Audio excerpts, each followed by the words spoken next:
Hello there everyone, welcome back for another episode of the Anime Podcast Show.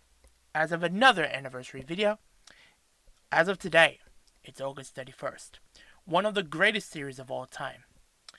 Let me explain the synopsis about this particular show. It begins with a 14-year-old middle school student from modern-day Tokyo, who transported to the Sengoku period after falling into a well in her family shrine, where she met half-dog demon, half-human, a lecherous monk, a demon slayer, and a fox demon. Does it sound familiar of a series? Well, it's Inuyasha. Well, it's not the anniversary for Inuyasha. Well, but this is the anniversary of the English dub, and that was produced from Ocean Productions. So instead of the actual anniversary for the franchise, let's combine it all together into this anniversary. From the beginning of production in Japan to all the way to the iconic English dub was produced from Vancouver, Canada, Ocean Productions. Let's dive it in to the history.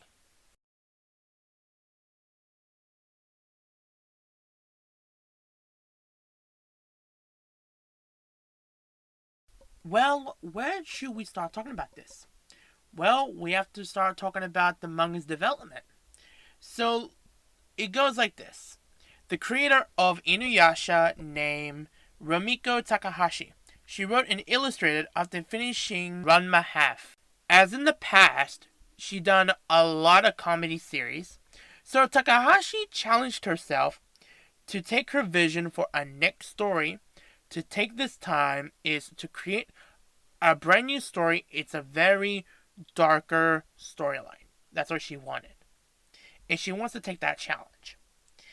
And yet, that's the version that we gotten, as we thought as, well, of course. When they did the promotion, I want to tell a little fun fact. As you can see in the Shonen Sunday promo, because look at Inuyasha, Kagome, and Shishomaru. They look very different, but pretty similar to their counterpart. Well, their anime counterpart and their manga's counterpart.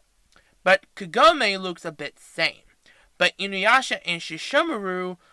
But, okay, Inuyasha's outfit looks a bit pinkish. And Shishomaru is as a little kid. Okay, why did they do that? But that's only for a promotional for the manga itself. So that was a little promoting at the time. That was like in late 96 or early 96, I don't even know. But I can't say more about it. But anyway, that's an ad for the Shonen Sunday magazine made at time for Inuyasha's manga debut. Including the Japanese voice actors. They're not the same voice actors that we know from the original Inuyasha series. To the release of Inuyasha's debut in Weekly Shonen Sunday, issue number 50. And it was released on November 13th, 1996. And ended their run for over 56 volumes and 558 chapters in 2008. Including an exclusive chapter and epilogue after the events of the series, titled Since Then. It was for the recovery of the areas that was affected from the 2011 earthquake. For the international side, Viz Media holds the license for the English language.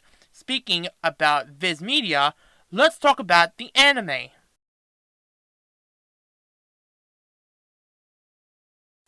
For the anime, it roughly full-titled as Inuyasha, A Feudal Fairy Tale.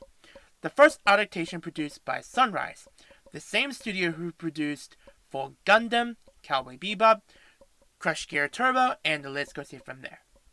Ran for over 167 episodes, and broadcast in Japan on YTV from October of 2000 to September of 2004. From adapting the first volume of the chapter of the manga to volume 35 to finish the first half of the story, to have time to finish the manga until in 2009 as issue number 34 of Weekly Shonen Sunday, as they announced for a final 26 episodes to adapt the remaining chapters of the manga to end the run for Inuyasha. The same production crew, the cast, and everyone who worked on the original Inuyasha series to come back for the final act's 26 episodes. It broadcast on October 3rd of 2009, and this is the first time to stream it hours after Japan airs it. The anime series ended their run on March of 2010.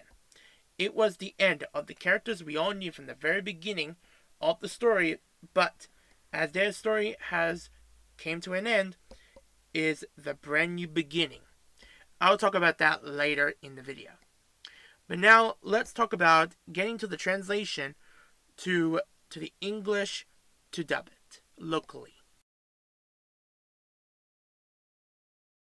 Of course, modern day dubbing usually takes time, but back in the day, you'll have deadlines to get the properties / license to air it on national television in 2002.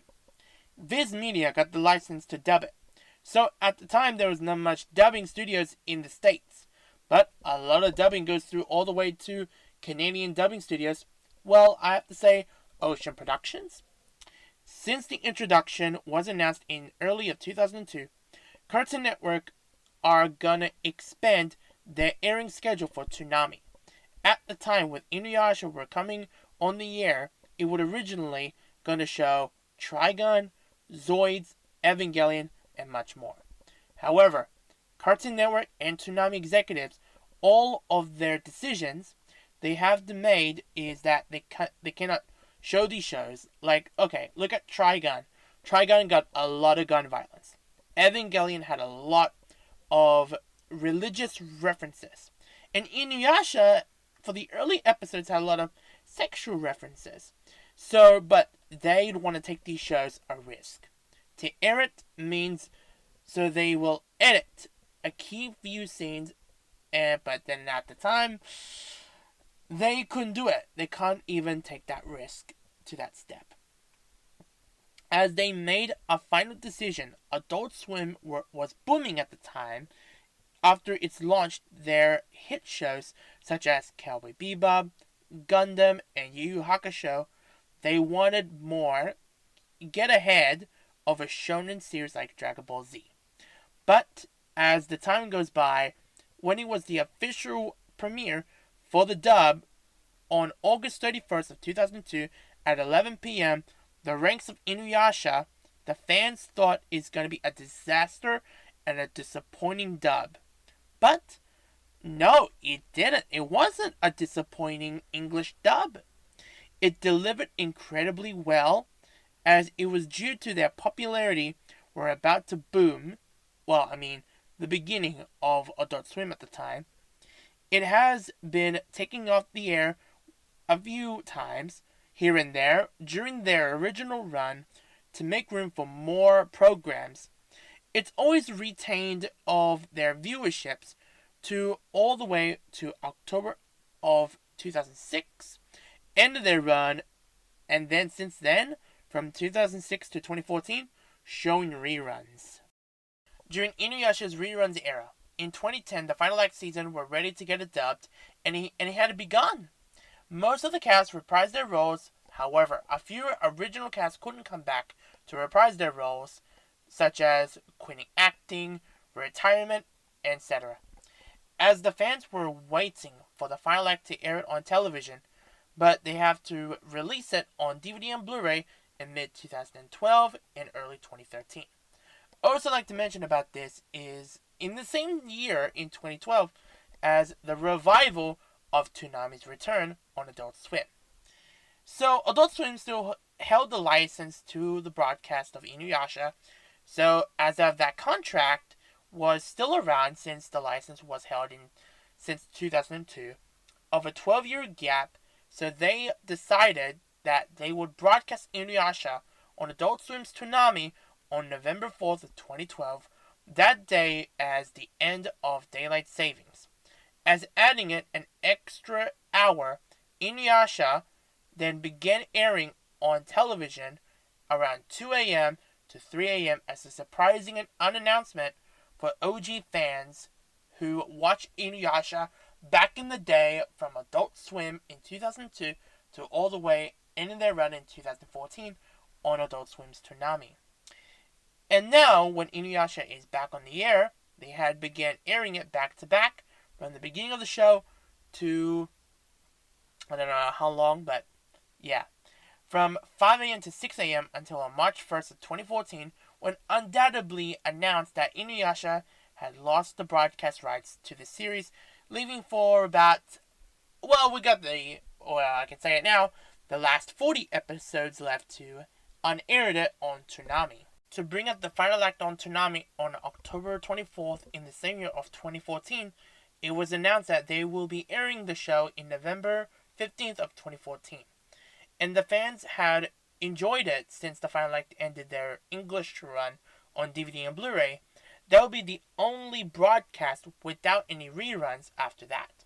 Before we move on the last few things, but before we got to the final act, it had begun in Japan that they produced an original and only OVA that ever done. They showed it on July 30th of 2008 in exhibition pictures across Japan. Of Rumiko Takahashi, it was later shown on the DVD, but in January of 2010, this OVA special ended up using it, slightly edited for episode 15 of the final act. The special is called Black Tenseiga. What has been the best thing of anything for the franchise? Not only for the TV show, they made 4 theatrical movies during the popularity of Inuyasha. To be honest, these films had been the best anime films I've ever seen. Ever. Because of great storyline, it's not even canon. Doesn't need to be canon to the show, but anyway. The first movie is Affections Touching Across Time. One of my favorite movies. About the story is a past villain who was sealed by Inuyasha's father, but it got brought back to life by one of the jewel shards from the Shikon Jewel. So Inuyasha and the gang has to defeat him, and that was the end of that story. Another favorite movie I love is movie number 2. Castle Beyond the Looking Glass. It tells after so many battles to fight Nuraku, their arch enemy of the main story, has finally killed them for good, and returned to their normal lives. Living life has gotten shorter because the gang had confronted a new enemy named Kaguya, or Princess Kaguya, a character based on the literature The Tale of the Bamboo Cutter, as the story of Princess Kaguya. But as of nowhere to be seen, Nuraku is back from the dead. That's still one of my personal favorite movies I've ever seen, including loving the character development. It's identical to the character developments from the original manga rather than the designs from the anime. The third movie, named Swords of the Honorable Ruler, in this one, Inuyasha and Shishomaru are forced to team up and work together to seal evil Sawunga, their father's third sword, which was awakened as an evil side of a person who touches the sword. And the final movie, Fire on the Mystic Island, the gang protects the group of half-demon children from 4 evil demons on an ancient and mystical island. And that'll be the end of that. What is the legacy of Inuyasha? The franchise is growing for newer fans who are interested with it. And something like to point out is that kids who grew up with the original series, and now kids are adults now they got children of their own, now they can experience with their parents. But now, with their parents, now the children needs to, or they can get to look at, is Inuyasha for Yashahime. Yashahime is a 2-season story. We see the adventures of Toa and Setsuna, the daughters of Rin and Shishomaru, and Moroha, the daughter of Inuyasha and Kagome. But still, what an incredible series. If you are not fans of Inuyasha, go ahead and watch it. You will have a thrill of a hell of a journey, getting to know the characters and experience of what they are going through their journey to find the Shikon Jewels. Hope we will hear them again in the future. Well, who knows, would they do a third season of Yashihime, or maybe do a movie taking place after the events of season 2 of Yashihime. But anyway, happy 20th anniversary of the English dub of Inuyasha. It's the end of this anniversary video of the Anime Podcast Show. Hope you all stay safe out there, and catch you next time.